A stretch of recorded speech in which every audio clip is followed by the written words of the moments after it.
All right, we made it. We're here. Good morning. Welcome to the borough of Paulsboro, and welcome to the birthplace of Homeland Security. My name is Walt Quint, and I have the privilege and honor of chairing the Paulsboro Revolution 250 Committee. Thank you.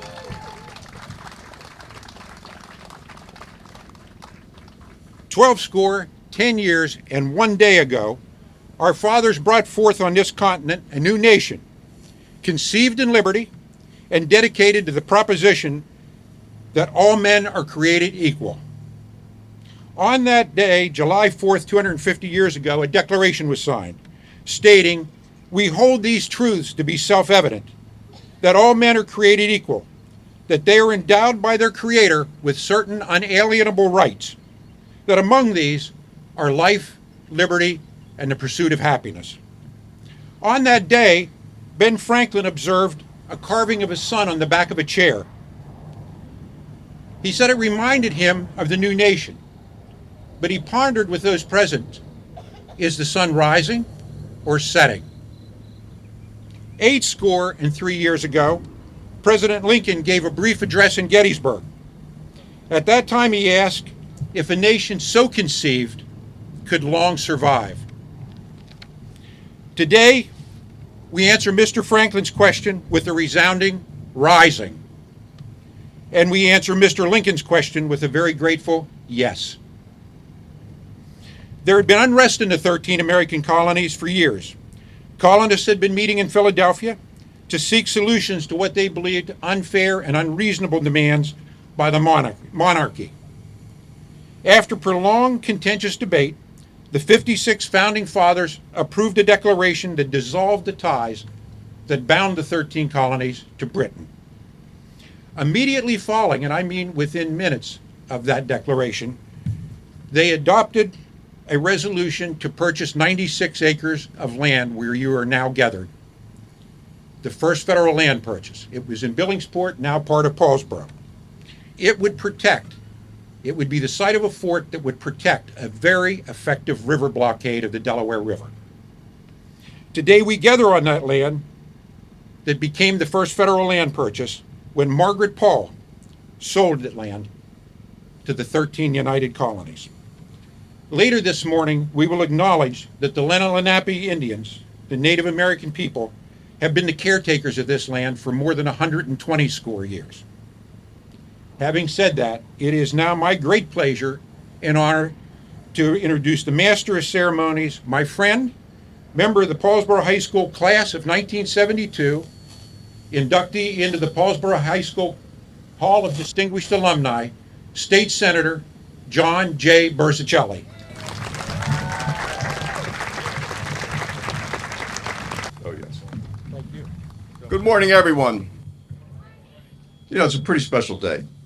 If you think about the story that Walter just mentioned, the words spoken, there'll be words spoken here today, and where America was then and where we are now. And the promise of not just the Declaration of Independence, but the subsequent grand document, America's Constitution and its Bill of Rights, and the responsibility we all have to make sure that living, breathing document has enough breadth and gets us where we're supposed to go. Now, Walter has me on a very, very short rope today with respect to what I'm allowed to say, can say, will say, so we get out of here before it's Tuesday.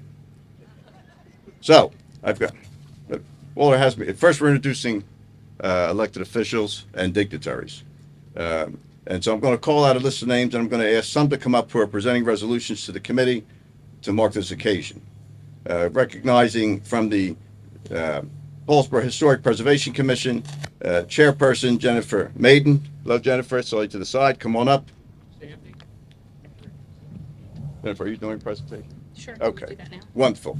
And Jennifer has a presentation to make to mark the day. Jennifer.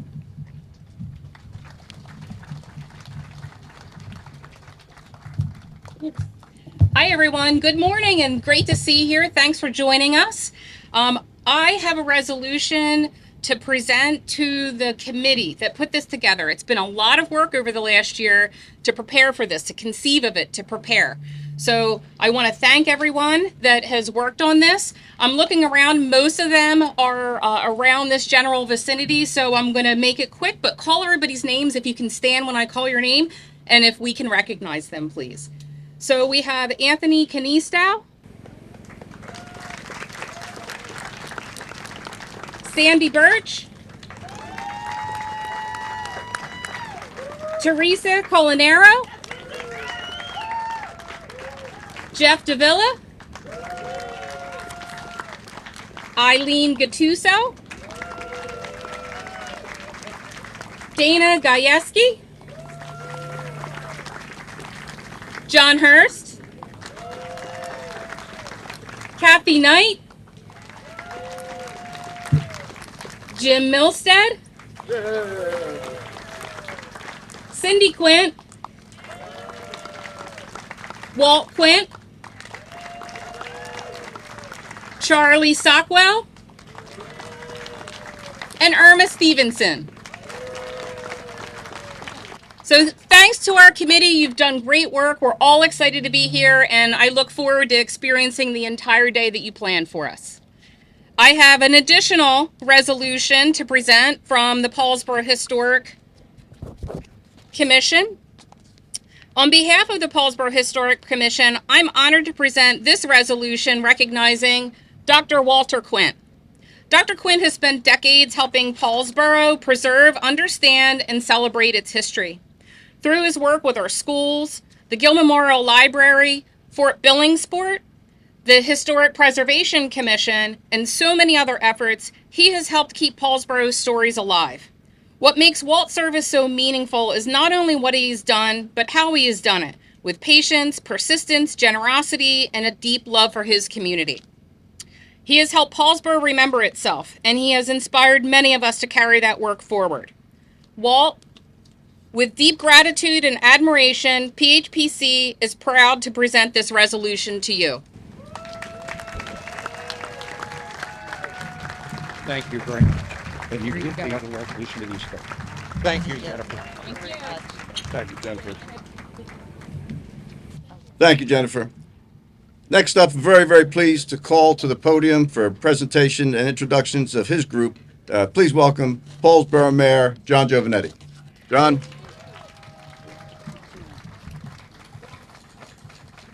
Yeah, bring everybody up, John. John. Oh. Thank you, Senator. I'd like to introduce my team behind me. Council President Tajay Thomas, Councilwoman Kiana Evans, and Councilman Larry Haynes, and Councilman Eric Singleton is here helping with the program. I'd like to thank Dr. Quint and his committee for the foresight to pull this day off. All the hard work, the dedication, the timing will pay off to a beautiful event. Dr. Quint had an opportunity to talk to the mayors the other day. His history lesson was awesome. Today, we also have some Paulsboro High School students who are going to read the declaration. How's this park look? We've spent a lot of money to get this park looked up, fixed up for the 250th, and we're not done yet. Paulsboro is on the move. Also like to recognize our borough workers for the great job that they did, and for Vern and our emergency management coordinator, Mike Liccardello. Give him a nice round. Thank you, Vern. Thank you, Mike. Herman Schock as well. So today I'm going to read this. Whereas on the July 4th, 1776, the Continental Congress authorized the purchase of a 96 tract of farmland in Billingsport. Whereas on July 5th, 1776, the Continental Congress paid Margaret Paul and her son Benjamin Weatherby for a 96-acre tract of farmland in Billingsport. Whereas this action became the first federal purchase of the newly proclaimed United States of America. Whereas, there you go, let's clap for that. Whereas on August 1st, 1776, General Washington personally inspected Fort Billings, where on August 30th, 1776, Polish military engineer Thaddeus Kozuko was commissioned as the colonel in the Continental Army and assigned the task of selecting the exact location of the drawing plans for the fort at Billingsport. Whereas General Washington wrote to the commander of the Pennsylvania militia, "The importance of the place you speak, Billingsport, is obvious and has engrossed much of my thoughts. Now, therefore, be it resolved that the borough of Paulsboro seeks to commemorate the 250th anniversary of the first federal land purchase on July 5th, 1776. Be it further resolved that the borough of Paulsboro designated the Paulsboro Historic Preservation Commission and the Paulsboro Revolutionary 250 Committee to prepare and conduct at said commendation. Be it further resolved that the borough now commends and congratulates the Paulsboro Historic Preservation Committee and the Paulsboro Revolution 250 for a job well done. Thank you, and go Big Red.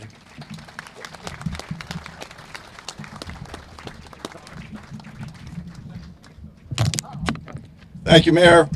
Also, I want to recognize former Mayor Gary Stevenson. Thought I saw him in the back. Welcome, Gary. Welcome. And also, Borough Clerk, former council person, Elsie Tedeschi. Hello, Elsie. Well done to everybody. Now, by the way, you can't have an occasion like this without lots of resolutions. I mean, the whole thing's about a document, an important document. And you notice in the resolutions, the form of that government founded then stays today. We communicate in a formal way in government by way of resolution. People agree to something, names are placed, and on we go. It's wonderful. So there's a lot of resolutions today, and they're all good. Now, I'm very happy to call up our Board of Commissioners for Gloucester County, Chairperson Frank DeMarco, Vice Chair Jim Jefferson. Come on up, everybody. Commissioner Tom Bianco, former Mayor of Clayton, Commissioner Joanne Gattinelli, for a presentation on behalf of our county government.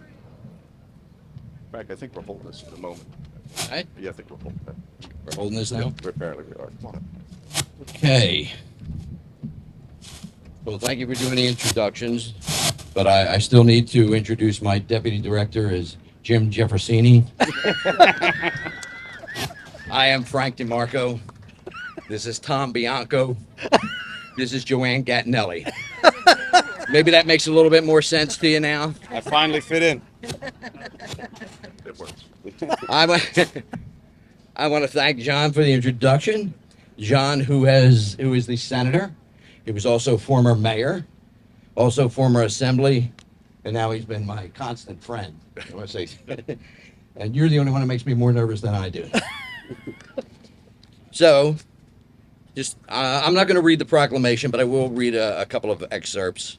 And it is our pleasure to join you today as we commemorate our remarkable milestone in our nation's history of the 250th anniversary of the first federal land purchase of the United States of America, which is right now called Paulsboro.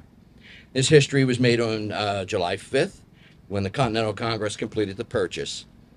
It became Fort Billingsport, and Fort Billingsport played a vital role during the American Revolution, helping to establish a strong blockade along the Delaware River, along with the Chevaux de Frise. I don't get to say that often, but that is those wooden structures that they dropped in the channel to block the ships from coming up and bringing supplies to Philadelphia, because Philadelphia was the capital at the time. And it worked very well, and they starved the British out from getting supplies. So today we not only honor this significant chapter in American history, but we also recognize those who have worked tirelessly to preserve it. Gloucester County proudly commends the Paulsboro Historic Preservation Commission for its dedication in planning this 250th anniversary commemoration and for the ongoing commitment to the preserving and sharing of Paulsboro's extraordinary place in our nation's story. Sorry, I forgot. I'm in Paulsboro.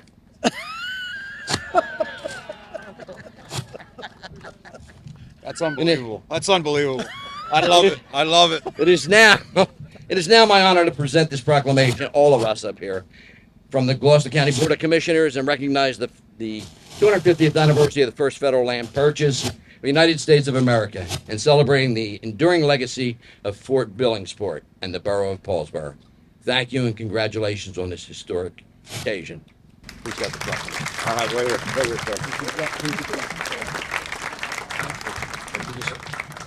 Right here. All right, thank you, John. Thank you, Frank. It's always a pleasure to be here. Well done, brother. I'm going to try my best. Well done, Frank. Are we getting Okay. pictures up here or no? Put down. Oh, thank you, sir. Thank you. Thank you. I wasn't there at the first land purchase, but I just want to say what a pleasure it is to be here today. Thank you, Senator. I would be remiss if I didn't say this. I love this community. I love this town. It's great days like this where we celebrate all that goes on here. This is a great community. Thank you all so much for working so hard to have this day. What a great day to celebrate Paulsboro. Jim. Oh, thank you. Forgot your glasses. Forgot your glasses. Frank, thank you. Jim, thank you very much. And Jim, of course, would have done very well in the colonial times not needing a microphone. In my other role as a state senator, along with Assemblywoman Heather Simmons and Assemblyman Dave Bailey, we also brought a resolution. I'll just hold it up because the words mirror what has already been said. But I show this because this is slightly different than all the others. This resolution, because of the way it's formally processed, becomes part of New Jersey's history. It'll forever be in the archives. This day, this occasion, will be reinforced in New Jersey's pages of history, so someone, years from now, turning those pages will know of this day, and that's very important. Congratulations to everybody. We also recognize a congressional certificate of recognition from our senator, one of our two senators, Andy Kim, United States Senator, took time to put together a letter of recognition, and we thank the good senator as well. Now, we move on to the more formal program, and as you know, as the day unfolds, the stories will be told and the pieces will be put together. But by the way, it was mentioned earlier about Walter's efforts here. Fort Billings was almost completely forgotten to history.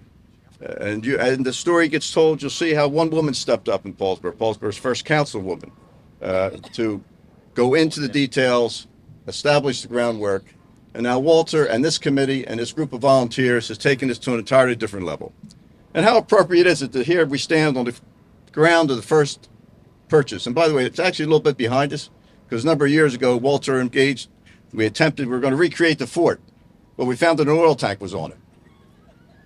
It got a little complicated, but emblematic of America. We have jets flying over. We're nestled between two oil fields. Delaware River's in front of us, and America has evolved. But its history endures because it's its history that guides us, and we have to learn from it. Now, it says right here what I'm supposed to do. Please welcome Kathy Knight, Vice Chairperson of the Paulsboro Revolution 250 Committee, to the stage. That's what I'm doing now, to introduce the invocation with a historical perspective. And this, because I have seen the script, I'm telling you, you're going to find this fascinating. Kathy? Thank you. Hello, everybody. Good morning, everyone. Religion in colonial America was dominated by Christianity. Christian denominations included Anglicans, Quakers, Baptists, Catholics, Congregationalists, Lutherans, and Methodists. Judaism, as well as African spiritualism, helped create a rich tapestry of religious beliefs. In 1534, King Henry VIII declared the Church of England as the official state religion. It was the original Anglican Church. Its governance is episcopal, meaning led by bishops. After the American Revolution, Anglicans in the United States could no longer swear allegiance to the English monarch, so they established an independent church in order to maintain the Anglican traditions. The Episcopal Church is the American branch of Anglicanism. It emphasizes inclusivity and a democratic governance. Many who came to the British colonies in America were seeking to establish religious communities in which they could worship freely. They made religion the priority, and the people's lives revolved around it. In 1681, the wealthy Quaker William Penn established Pennsylvania, which welcomed people of diverse faiths as well as Native Americans. Unlike other colonies, Pennsylvania did not impose strict religious laws, but the Quaker interpretation of Christianity did inform its legal code.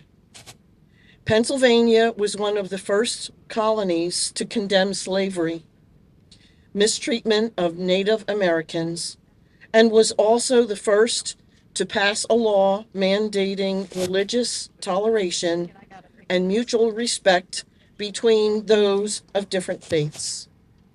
Please welcome this morning Reverend Bradley of St. Peter's Episcopal Church.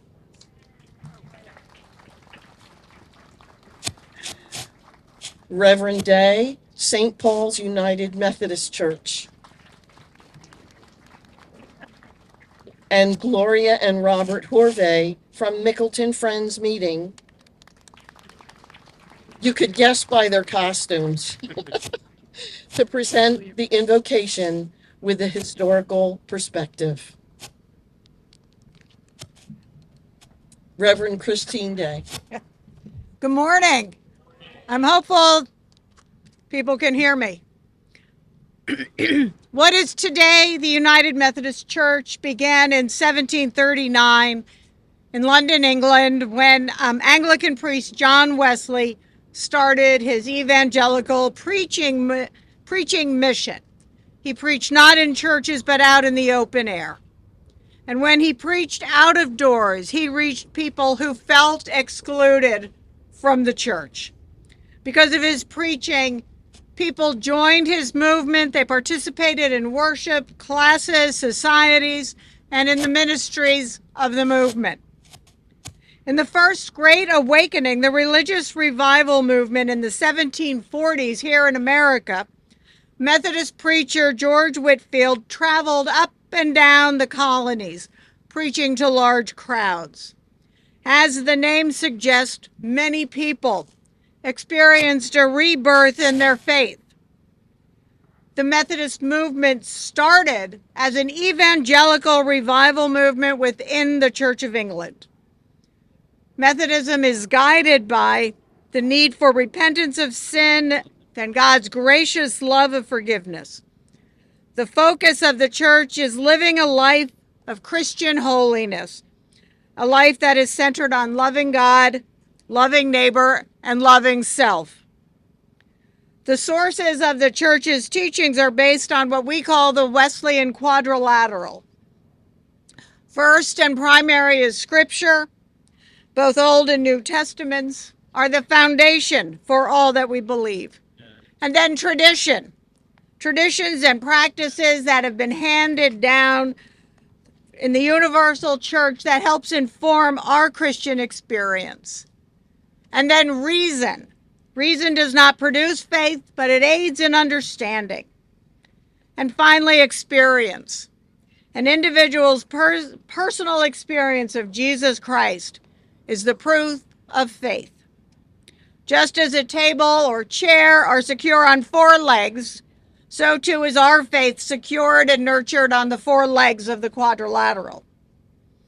The Methodist Church was the first denomination to organize nationally in 1784, the year after the ending of the Revolution.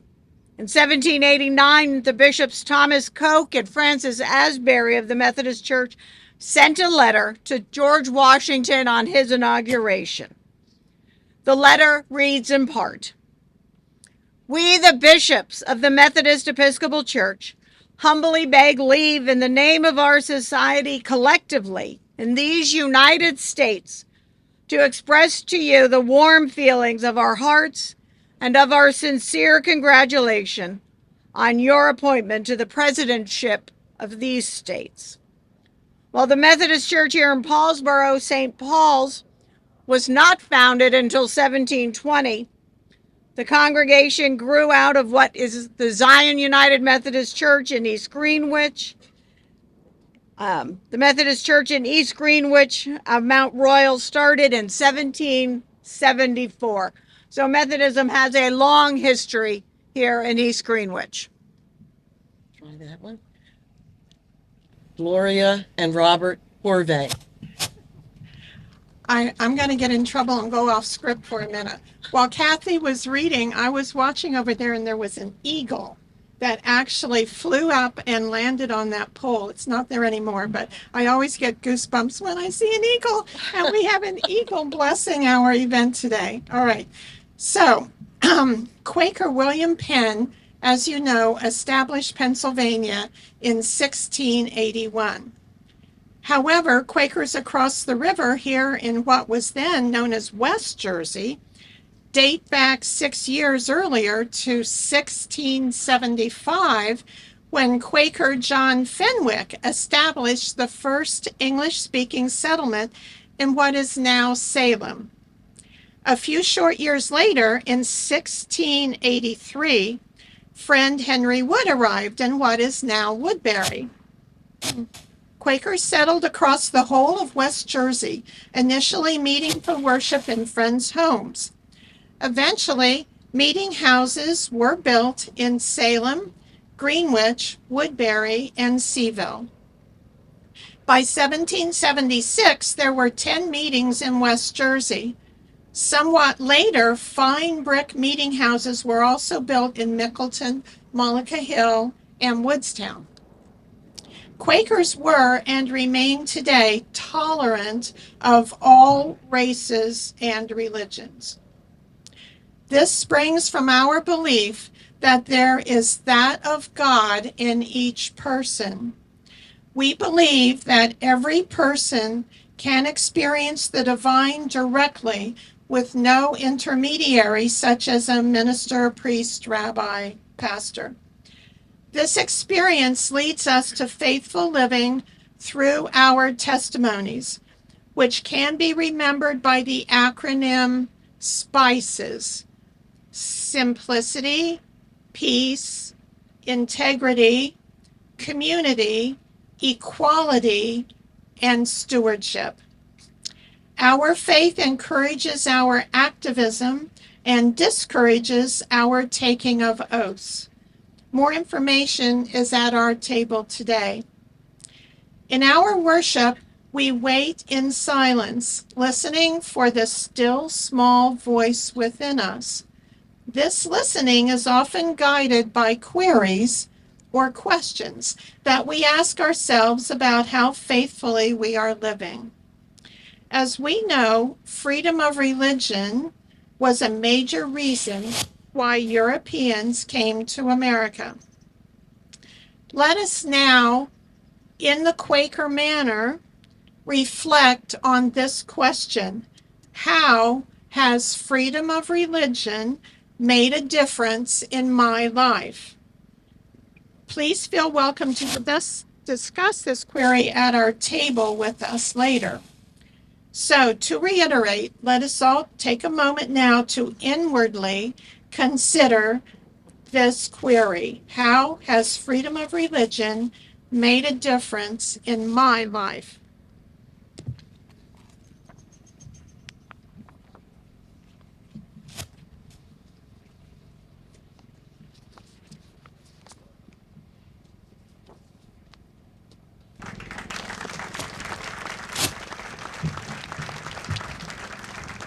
We will be at table F over on this side if you would like to further discuss the query with Robert and Gloria.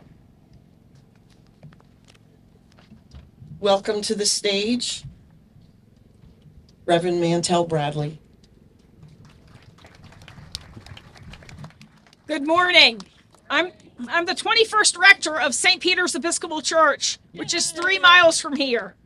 I'm also a direct descendant of the signer from Rhode Island, William Ellery, was my 5 great-grandfathers. Prior to 1770, traveling preachers, predominantly ordained by the Church of England, gave sermons in various colonists' homes. In 1765, the first Anglican church service was held in a private home in Mantua Creek, now known as Berkeley. In 1766, Nathaniel Evans, a missionary, was sent by the Anglican Church of England's Society for the Propagation of the Gospel in Foreign Parts. Nathaniel Evans wrote to the Society for the Propagation of the Gospel that, quote, "The people of Gloucester received him with great marks of kindness and satisfaction, and behaved with civility and respect. They were thankful to the Society for sending a minister among them, never having had one before." Father Nathaniel died less than 2 years after he arrived. St. Peter's Church was founded and chartered by the Church of England on November 9th, 1770. It was the last of 20 Anglican parishes founded in New Jersey prior to the Great Rebellion, the American Revolution. 20 days later, the deed for the purchase of 1/2 acre of land for the purpose of building a church and a burial ground was recorded in the church's vestry book. The land was purchased from Uriah Paul for £6 and deeded to Edward Evans and 11 other managers. There is no existing picture of what the new chapel in Berkeley looked like. Only clergy from the Church of England were allowed to preach in this church.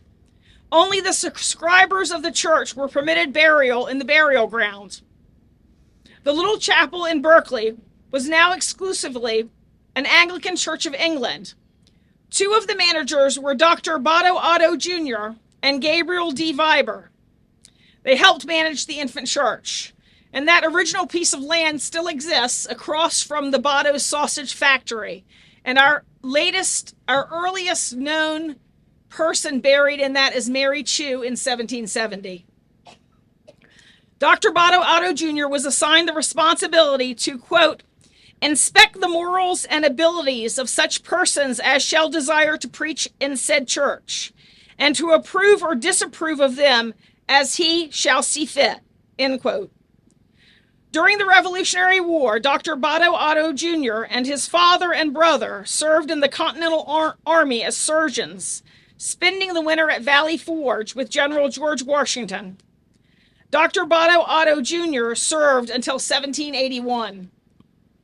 The Reverend Robert Blackwell arrived at St. Peter's in November of 1773. Reverend Blackwell was sent by the Society for the Propagation of the Gospel to lead St. Peter's. Reverend Blackwell studied medicine and divinity at Princeton University, graduating in 1768. Reverend Blackwell went to England to receive holy orders and ordination, returning to New Jersey in November of 1773. Reverend Blackwell was named as a manager and clerk to fill the vacancy left by Edward Evans at St. Peter's. Reverend Blackwell served the church at Berkeley for 6 years. During the Revolutionary War, he served as both chaplain and surgeon to the Continental Army. The turmoil of the Revolutionary War ended the activities of the Church of England for a long period of time. The next entry in St. Peter's vestry book was in 1802, which was after the Episcopal Church had been founded and were separated from the Church of England. The war had divided neighbors and family into loyalists to the Crown of England and neutral parties and those who favored independence, the Patriots.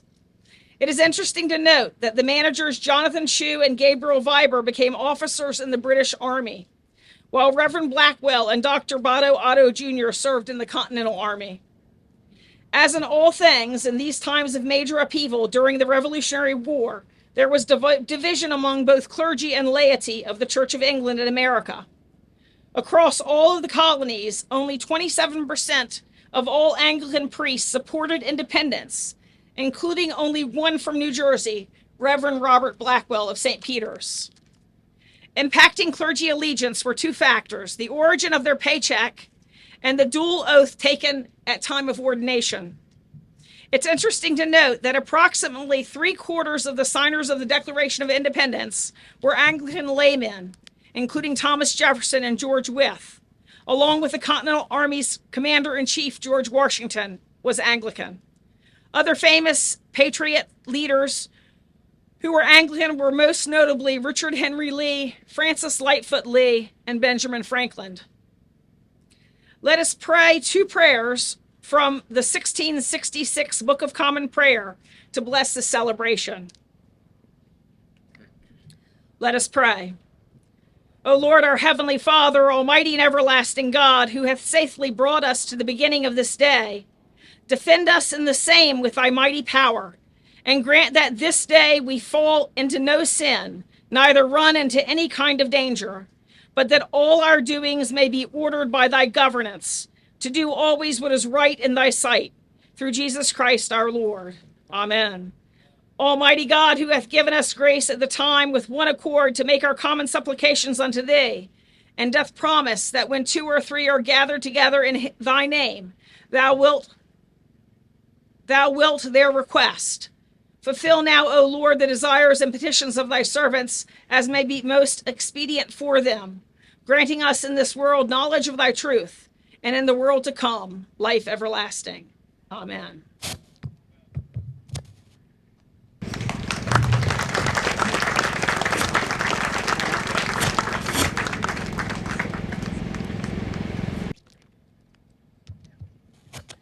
Now, by the way, as I said before the group came up to discuss the religious aspect of the day, it's just so significant and so fresh. And I remind everybody that levels of government in our structure, from the federal government to the state to the county to the local government, often opens their sessions with prayer. Because by our rules, there's a separation of church and state. But that does not mean that our governments are void of God. It simply means the state shall establish no religion. So God is an important part. The revolution was fought by people who wanted to be able to make a choice, and we should cherish the choice that we have. Now, next up, please welcome my cousin, Teresa Colonero, who's a member of the Paulsboro Revolution 250 Committee, to the stage. She's going to introduce the public reading of the Declaration of Independence.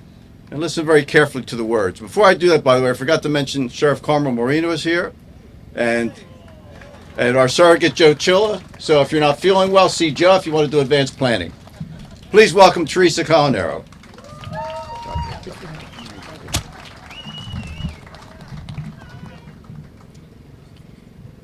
For much of the early history of the 13 British colonies in America, the king had allowed them to govern themselves. Following the French and Indian Wars, Great Britain sought to take a greater role in the lives of the colonists. One important goal was to have its North American colonies contribute financially to the mother country. In other words, Great Britain protected the colonies during these wars, and now it believed it was appropriate for them to contribute to the financial recovery of their protectors. As a result, Parliament and the King passed laws such as the Stamp Act to raise money from the colonies.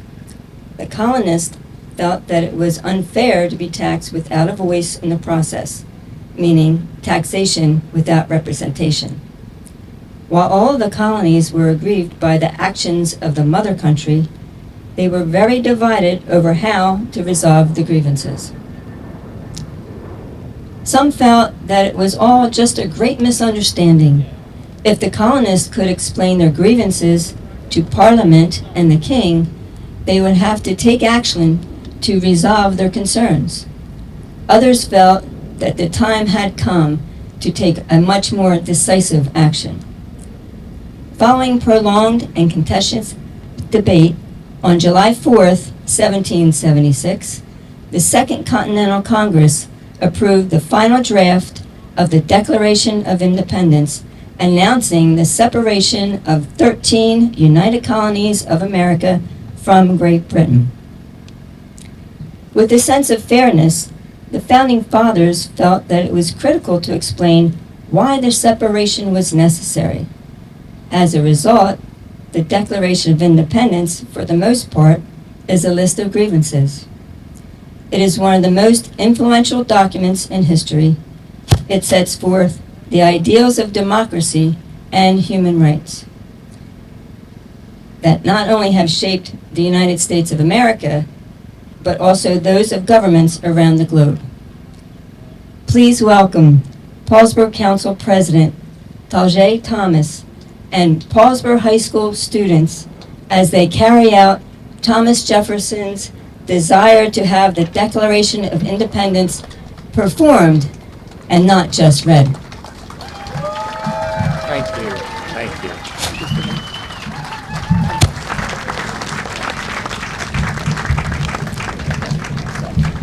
Good morning, everyone. One of the nice things about our community in Paulsboro, you wear many hats. Not only am I council president, but I'm very honored to be a teacher at Paulsboro High School. And behind me are some of our fantastic students who've been working very hard to get down this Declaration of Independence, the reading of it. So, picture this. A group of dignitaries from the 13 American colonies come together just across the Delaware River from where we are gathered now in Philadelphia to plot what turns out to be a revolution. A contentious Continental Congress needs to set forth some convincing reasons for declaring war. Congress turns to a brilliant 33-year-old aristocrat from Virginia, Thomas Jefferson. In a matter of days, the red-haired wonder writes one of the most celebrated manifestos for human freedom and self-government in the history of Western civilization. The Continental Congress authorizes Philadelphia printer John Dunlap to print 200 broadside poster-sized sheets, and the document, unsigned, is then rushed to waiting horsemen who put in the saddlebags and gallop throughout the colonies to see if this revolutionary war could be won with the thousands of farmers and tradesmen who must be persuaded to take up arms and fight. And they do. Not many people realize it today, but scholars believe Jefferson intended for the Declaration to be performed and not just read. Its words and rhythms were written to be spoken in proud and defiant tones in grand and public places. It can be a safe bet that the members of Congress never had in mind a performer like me to say Thomas Jefferson was not ignorant of the problem of slavery, of course. He called it a moral and political depravity. And in the original draft of the Declaration announced slave trade as a cruel war against human nature itself. But Congress thought better of this particular item and deleted it. In fact, there was no mention of slavery or black people or women, for that matter, in this preeminent statement on the equal rights of man. So it makes you wonder, how can a man who himself held slaves write with such incredible passion and eloquence about human liberation and the promise of a democratic republic? Why, some may ask, why do I bring up such embarrassing truths on the glorious occasion? I answer, the real glory of the Declaration of Independence has been our nation's epic struggle throughout history to close the gap between the ideals of this remarkable document and sometimes painful realities of American life.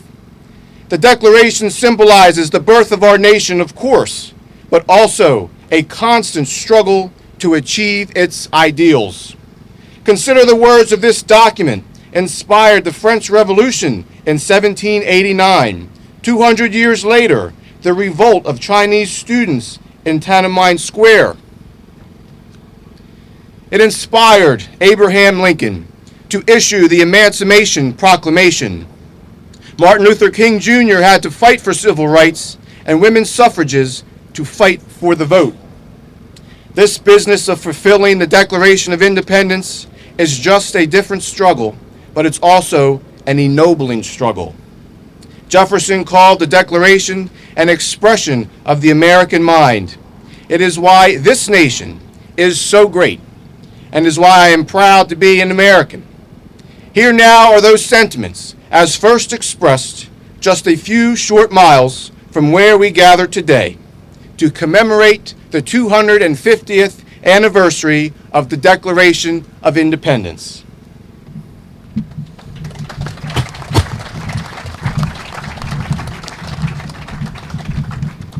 When in the course of human events it becomes necessary for one people to dissolve the political bands which have connected them with another, and to assume among the powers of the earth the separate and equal station to which the laws of nature and of nature's God entitle them. A decent respect to the opinions of mankind requires that they should declare the causes which impel them to the separation. We hold these truths to be self-evident, that all men are created equal, that they are endowed by their Creator with certain inalienable rights, that among these life, liberty, and the pursuit of happiness. That to secure these rights, governments are instituted among men, deriving their just powers from the consent of the governed, that whenever any form of government becomes destructive of these ends, it is the right of the people to alter or to abolish it and to institute new government. Laying its foundation on such principles and organizing its power in such form as to them shall seem most likely to affect their safety and happiness. Prudence, indeed, will dictate that governments long established should not be changed for light and transient causes. And accordingly, all experience hath shown that mankind are more disposed to suffer, while evils are sufferable, than to right themselves by abolishing the forms to which they are accustomed. But when a long train of abuses and usurpations pursuing basically the same object, offenses are designed to reduce them under absolute despotism, it is their duty to throw off such government and to provide new guards for their future security. Such has been the patient sufferance of these colonies, and such is now the necessity which constrains them to alter their former systems of government. The history of the present King of Britain is a history of repeated injuries and usurpations, all having in direct object the establishment of an absolute tyranny over these states. To prove this, let facts be submitted to a candid world. He has refused to his assent to laws the most wholesome and necessary for the public good. He has forbidden his governors to pass laws of immediate and pressing importance, unless suspended in their operation till his assent should be obtained. And when so suspended, he has utterly neglected to attend to them. He has refused to pass other laws for the accommodation of large districts of people, unless those people will relinquish the right of representation in the legislature, a right inestimable to them and formidable to tyrants only. He has called together legislative bodies at places unusual, uncomfortable, and distant from the depository of their public records, for the sole purpose of fatiguing them into compliance with his measures. He has erected a multitude of new offices and sent hither swarms of officers to harass our people and eat their substance. He has refused for a long time, after such dissolutions, to cause others to be elected, whereby the legislative powers, incapable of annihilation, have returned to the people at large for their exercise, the state remaining in the meantime exposed to all the dangers of invasion from without and convulsions within. He has endeavored to prevent the population of these states for that purpose, obstructing the laws of naturalization, foreigners refusing to pass the others, encourage their migrations hither, and raising the conditions of new appropriations of lands. He has obstructed the administration of justice by refusing his assent to laws for establishing judiciary powers. For depriving us in many cases of the benefits of trial by jury, for transporting us beyond seas to be tried for pretended offenses. He has affected to render the military independent of and superior to the civil power. He has kept among us in times of peace, standing armies without the consent of our legislatures. He has affected to render the military independent of and superior to the civil power. He has combined with others to subject us to a jurisdiction foreign to our Constitution and unacknowledged by our laws, giving his assent to their acts of pretended legislation. For quartering large bodies of armed troops among us. For protecting them by a mock trial from punishment for any murders which they should commit on the inhabitants of these states. For cutting off our trade with all parts of the world, for imposing taxes on us without our consent. For depriving us in many cases of the benefits of trial by jury, for transporting us beyond seas to be tried for pretended offenses. for abolishing the free system of English laws in a neighboring province, establishing therein an arbitrary government, and enlarging its boundaries, so as to render it as once an example and fit instrument for introducing the same absolute rule into these colonies. For taking away our charters, abolishing our most valuable laws, and altering fundamentally the forms of our government. For suspending our own legislative and declaring themselves invested with the power to legislate for us in all cases whatsoever. He has abdicated government here by declaring us out of his protection and waging war against us. He has plundered our seas, ravaged our coasts, burned our towns, and destroyed the lives of our people. He is, at this time, transporting large armies of foreign mercenaries to complete the works of death, desolation, and tyranny, already begun with circumstances of cruelty and perfidy, scarcely paralleled in the most barbarous ages, and totally unworthy the head of a civilized nation. He has constrained our fellow citizens, taking captive on the high seas with their arms, against their country, to become the executioner of their friends and brethren, or to fall themselves by their hands. He has excited domestic insurrections amongst us and has endeavored to bring the inhabitants of our frontiers to merciless Indian savages, whose known rule of warfare is an undistinguished destruction of all ages, sexes, and conditions. In every stage of these oppressions, we have petitioned for redress in the most humble terms. Our repeated petitions have answered only by repeated injury. A prince whose character is thus marked by every act which may define a tyrant is unfit to be the ruler of free people. Nor have we been wanting of attentions to our British brethren. We have warned them from time to time of attempts by their legislature to extend an unwarrantable jurisdiction over us. We have reminded them of the circumstances of our emigration and settlement here. We have appealed their native justice and magnanimity. And we have conjured them by the ties of our common kindred to disavow these usurpations, which will inevitably interrupt our connections and correspondence. They too have been deaf to the voice of justice and of consanguinity. We must therefore acquiesce in the necessity which denounces our separation and hold them, as we hold the rest of mankind, enemies in war, in peace, friends. We therefore, the representatives of the United States of America, in General Congress assembled, Appealing to the Supreme Judge of the world for the rectitude of our intentions, do in the name and by authority of the good people of these colonies, solemnly publish and declare, and to do all other acts and things which independent states may of right do. That they are absolved from all allegiance to the British Crown. And that all political connection between them and the state of Great Britain is and ought to be totally dissolved. And that as free and independent states, they have full power to levy war, conclude peace, contract alliances, establish commerce. That these united colonies are, and of right ought to be, free and independent states. and for the support of this declaration with a firm reliance on the protection of divine providence. We mutually pledge to each other our lives, our fortunes, and our sacred honor.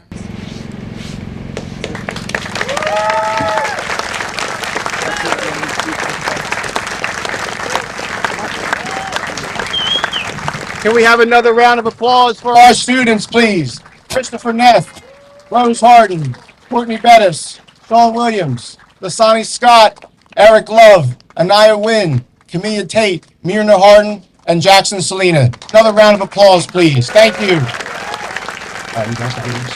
I'd be remiss if I didn't thank fellow teacher, Mr. Mike Calabrese, also Ms. Teresa Colinero, and also Ms. Chelsea Brown. Together, we worked with these kids for a few months to get this thing together. So thank you all. Thank you, Tajay. Well done to the Paulsboro High School students. And the words on the Declaration of Independence are emotional to this day. And then a list of grievances. So we all thought elected officials having grievances were new. It wasn't new. Going on for a long time.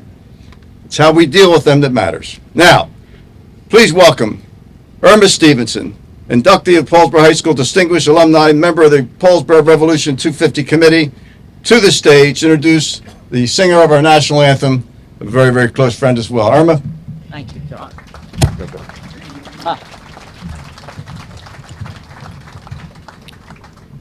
The Star-Spangled Banner was written by Francis Scott Key on September 14, 1814.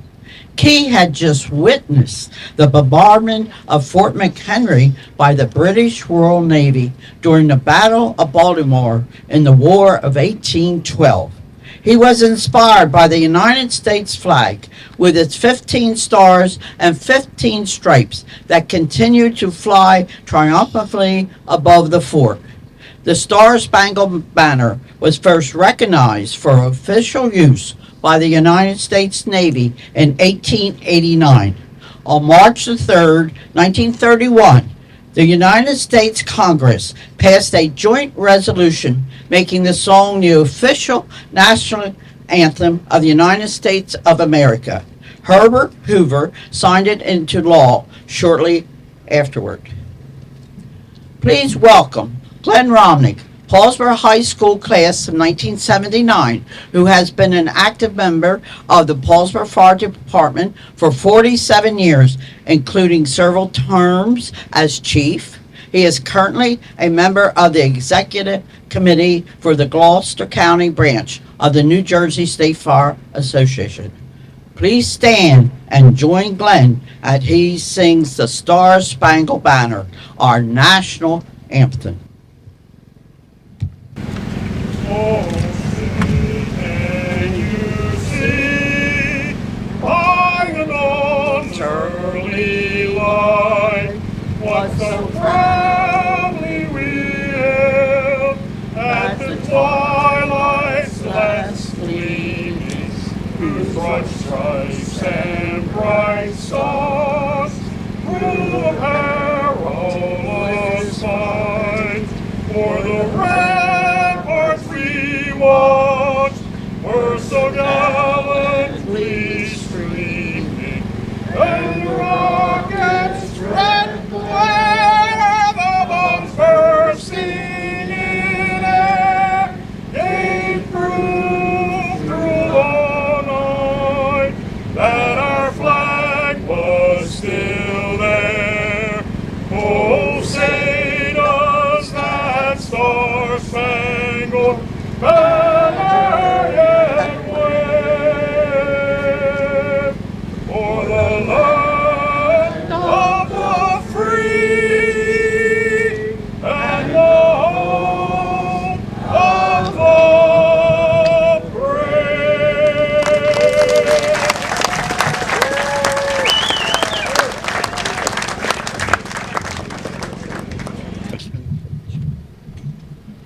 Glenn, well done as always. More words. Set the music. Emotional, important, meaningful. As we gather here today, I think Tajay touched on it in his script. You know, it's a privilege to have been born in this country. It is a privilege for those who have come to this country generations in front of us. And this country, with all its warts and trials and tribulations, gives us all great opportunity and also presents us a responsibility to carry the day to make it better. And that theme is evident today in all the remarks made, going back to the Declaration of Independence, and now we move on to some formalities of this land being purchased. But before that, very happy to welcome Sandy Quinn. She's the president of the Greater Paulsboro Chamber of Commerce, branch manager of Century Savings Bank, and she will lead us in the Pledge of Allegiance with a little bit of a brief history in front of the pledge. Sandy? The Declaration of Independence was 109 years old when Captain George Thatch Balch, a Union officer during the Civil War, penned the Pledge of Allegiance in 1885. The pledge was revised by Francis Bellamy in 1892 as part of the celebration of the 400th anniversary of Christopher Columbus's arrival in Americas. Bellamy's version of the pledge is largely the same that was adopted by Congress in 1942. The official name, the Pledge of Allegiance, was approved in 1945. The current version of the pledge added the words "under God" in 1954. Please rise and join me as we recite the Pledge of Allegiance. And the flag is over here. I pledge allegiance to the flag of the United States of America and to the republic for which it stands, one nation, under God, indivisible, with liberty and justice for all. Thank you.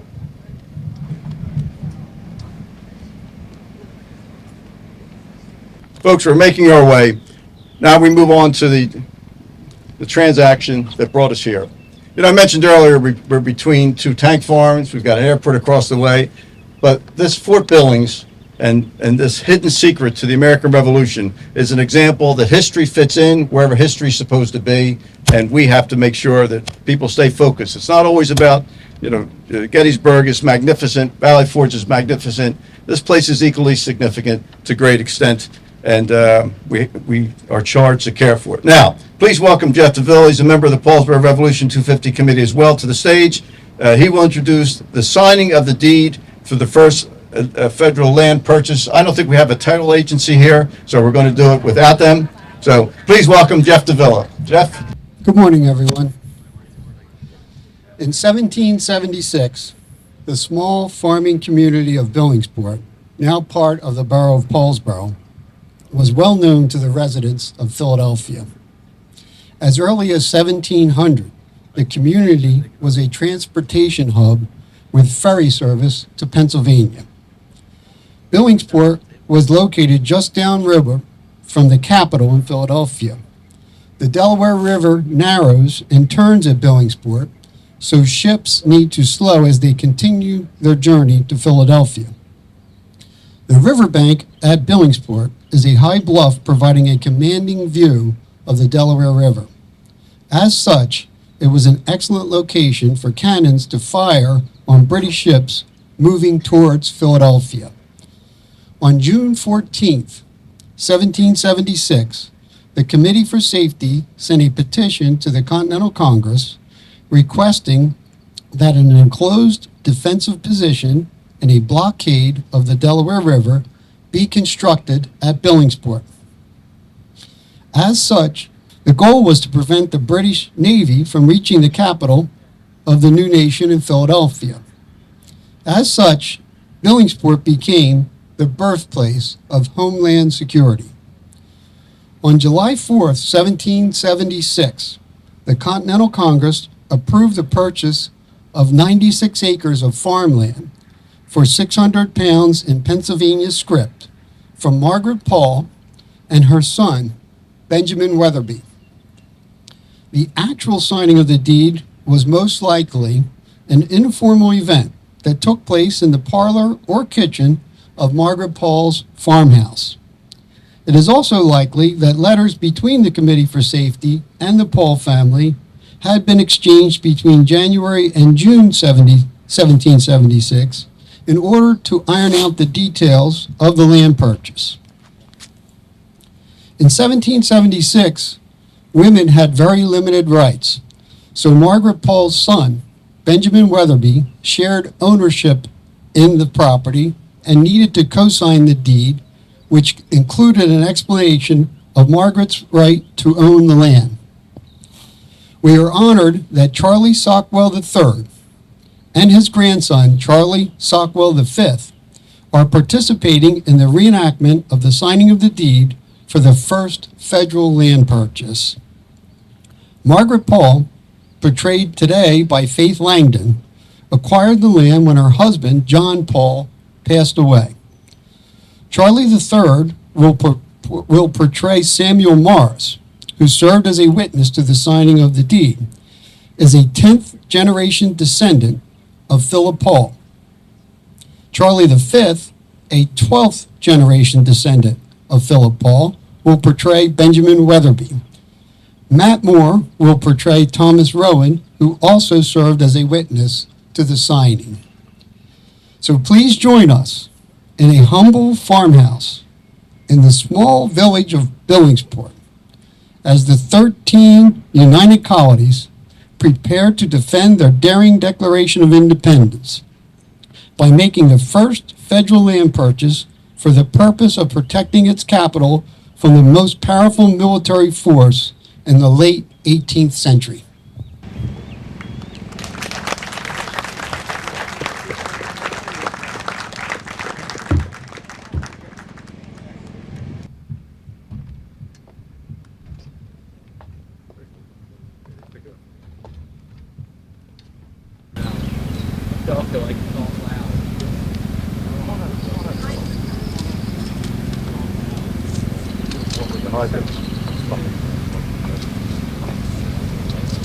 Daniel, Thomas.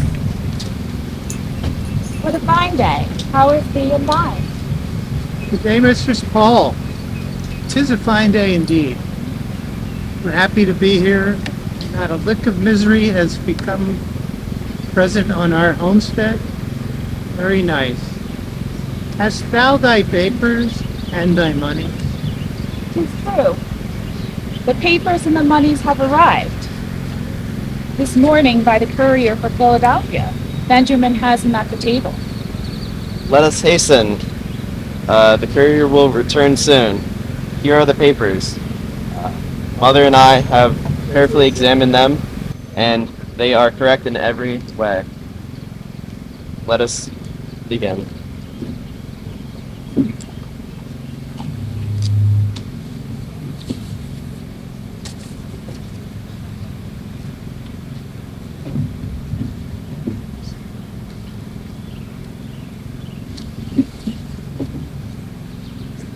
Thy mark here.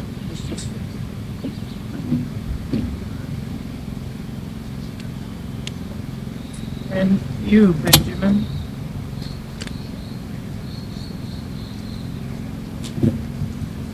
And now the witnessing. Feather, please, Samuel.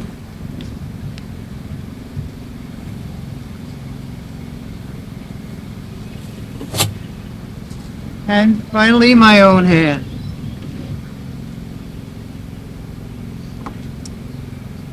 That went without bother. Would she join me for some tea at the cabin? What a wonderful idea. I understand the British left some in Boston.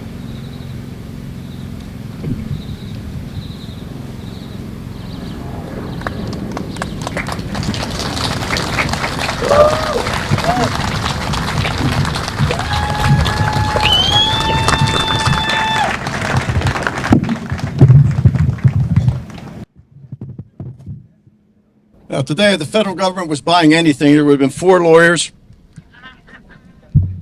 It would have taken 3 months. How about that? Started here. Federal government's been buying land ever since. They really got good at it. But we're so glad about this and how this history fits. Now, we're working towards a close. It has been a wonderful morning. Now, we're going to have, this is a very, first of all, the whole program has been special. And I know sometimes it's a struggle to hear, and it may seem lengthy at times, but wonderful history has been presented to us, history that was almost lost and has been found and has a special place in our American landscape. Now, please welcome Kathy Knight. She's Vice Chairperson of Paulsboro Revolution 250 Committee to the stage to introduce the Native American blessing of this land. Kathy?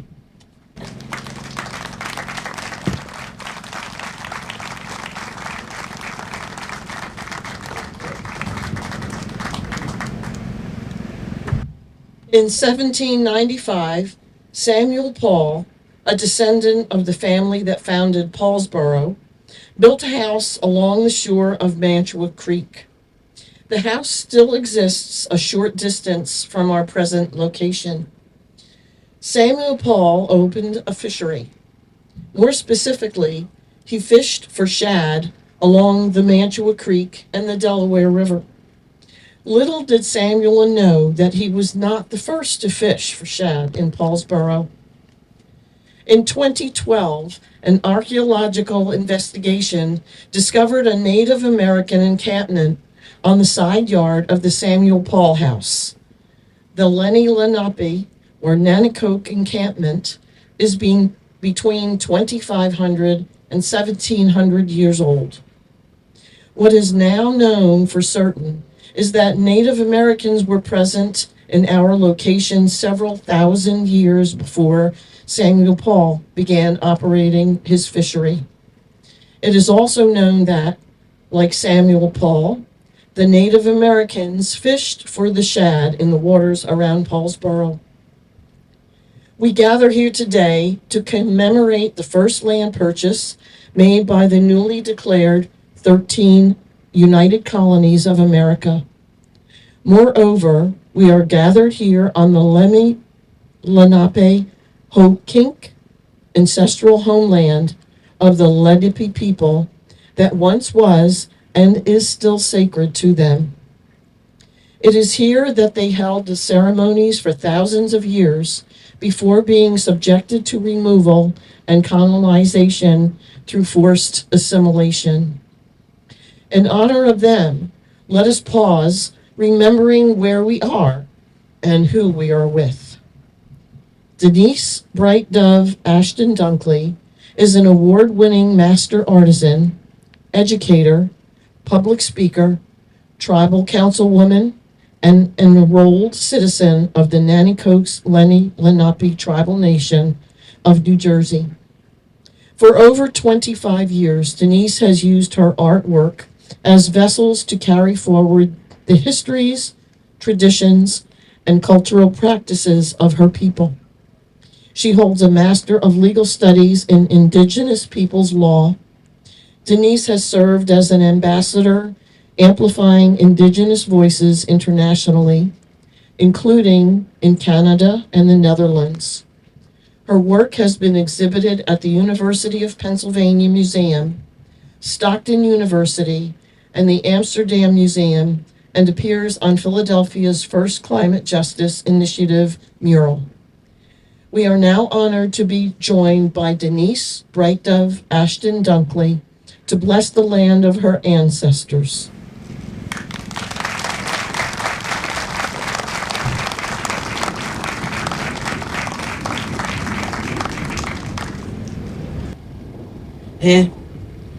Nuleritam Aibaya, Sabale Denise Mabetakin,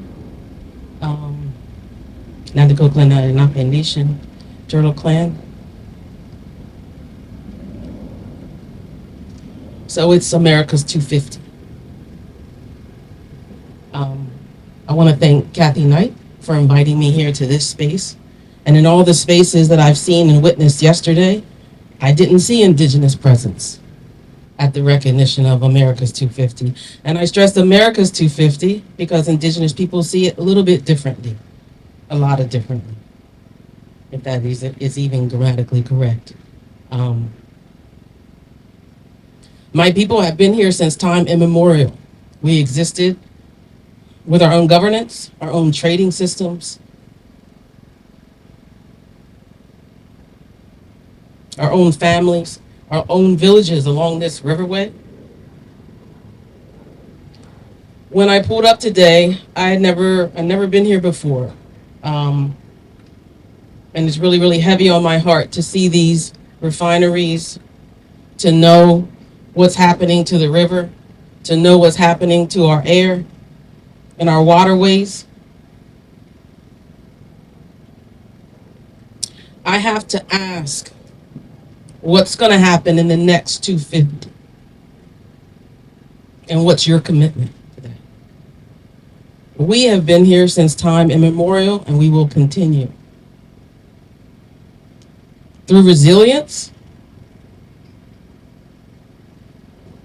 through removal, through forced assimilation, through boarding schools, through paper genocide, through Jim Crow, we still stand right here on our original lands. And again, I'm so grateful to be invited in this space. You saw me come forward and I placed down tobacco to commemorate and elevate and uplift and give tribute to my ancestors and all our relatives here. I noticed that someone earlier said they saw an eagle. That is truly, truly a blessing to see an eagle here. And I'm glad that you see that. Dr. Robin Wall Kimmerer talks about America's 250 and independence, not in terms of our historical independence, but she reflects on what an interdependence is. What that means to be in relationship to one another, what that means to really be a true America, what America can commit to being. I saw these young students up here, And I really applaud you all for reflecting and thinking critically about this Declaration of Independence. A Declaration of Independence that said that my people were merciless Indian savages. So again, I say that it means something a little different, but it also means strength in the fact that we're still here. I'm standing here because of the survivance of my ancestors. Because I have committed my life to looking forward and assisting the next generations, not just my people, but helping teach others how to assist us in stewarding these lands, how we can be a better America, how we can be better allies, how we can be better stewards and caretakers and living in relationships to all of these living things that surround us, our trees, our airs, our waterways. Let's think of green amendments. Let's think of that. We write a lot of resolutions. Let's take action behind those things. Let's take action for the things that give us life.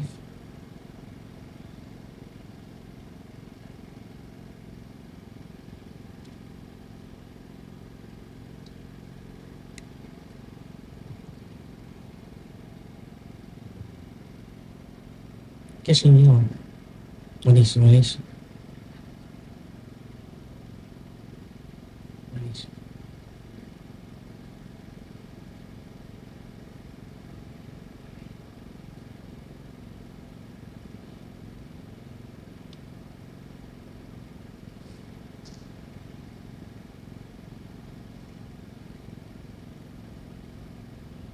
Just a moment of silence for those who have come before us, and also a commitment and silence for those who are coming after. I ask you, can you pledge these things?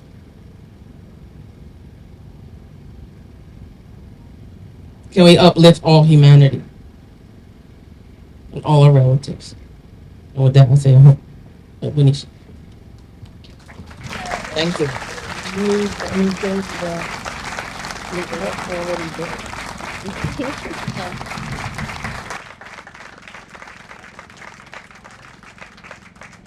Very nicely done, very well spoken, very poignant.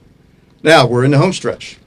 And I will take just 30 seconds of personal privilege to say to all of you, and it's already been said, but without Walter Quint, this doesn't happen. Now, he's surrounded by a wonderful group of people, but his driving focus on this just didn't start in advance of this event. This has been going on for a number of years, and he's to be recognized and thanked. And Paulsboro has not had a dearer friend, not had a person who cares more than Walter Quint and his wife Cindy. And Walter, people will for a long time tell stories of your involvement, your accomplishments, and the legacy you've left us. And we will carry on for those, actually, you and I will probably be together, but someone else will carry on, which is important. So a real round of applause for Walter Quint. And I'm going to bring Cindy up momentarily to wrap it up. To all those who participated to make this successful, the kids, I just noticed Councilwoman Jennifer Turner made it. I also saw former Mayor Jeff Hamilton. Jeff, where are you? Wave, where are you? Jeff Hamilton's in the background. Hello, Jeff. So we have a current mayor, we have 3 former mayors. We almost have a quorum. Now, my friends, as I leave you and pass this microphone to Cindy to close it out, as we leave this place where so much started and so much history happened, it reminds us of, as an American, who we should be. And we are allowed to have differences. And you heard in the list of grievances, this country was founded on differences. But that does not and should not dim our pride in being Americans, because we have great opportunity to make things better every day we get up. Now, I'm not saying that to be pat. I mean, it's just the way it is. So you may not be happy with something, change it. You don't like it, get involved. People in front of us did that. And there's still so much to do. As I close out, please welcome Cindy Quint, member of the Paulsboro Revolution 250 Committee, to the stage. She'll explain the balance of the program for the day, have a few more things to say. She and Walter have been married a long time. Their son is in the service of this country in far-reaching part of the world. serving in high rank after graduating West Point. And we think of Mark, and also we think of our friend Mark Camp at this time. Cindy, the microphone is yours. Take us home. Thank you. Thank you.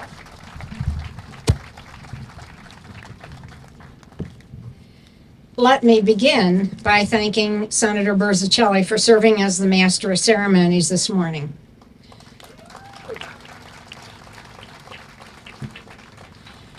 John always brings the sense of dignity and a little humor that is so appropriate for a commemoration 250 years in the making. It is also fitting and proper to remember the late Mary Kniestout, a 1946 graduate of Paulsboro High School, and in 1971, the first woman elected to the Borough Council of Paulsboro. Mrs. Kniestout established and chaired the Fort Billingsport Committee in 1972 in order to preserve this historic site.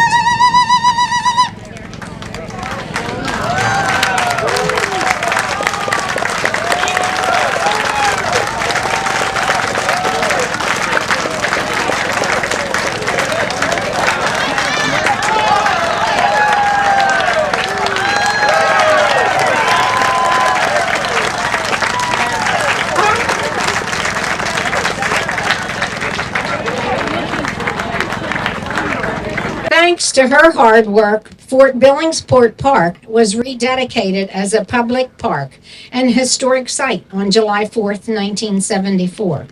Mary then researched and documented for Congress of the United States of America that Paulsboro was the location of the first federal land purchase on July the 5th, 1776. It is thanks to Mary Kniestout that we are able to gather on historic sites.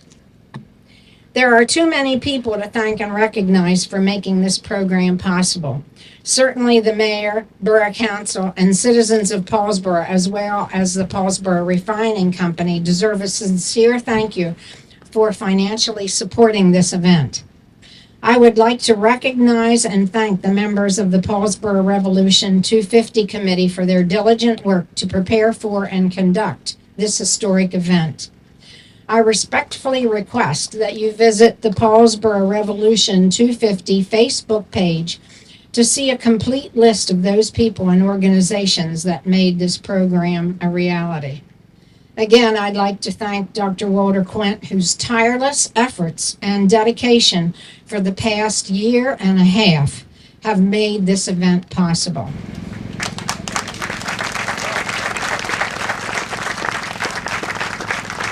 I invite you to visit the numerous displays, programs, and living history activities. Don't forget to have your passport to history stamped at each tent. Enjoy the music of Bonzo Blues Band and the delicious food being served by the Sons and Daughters of Italy Lodge. Thank you for participating in Paulsboro Revolution 250. Please enjoy your day. Thank you.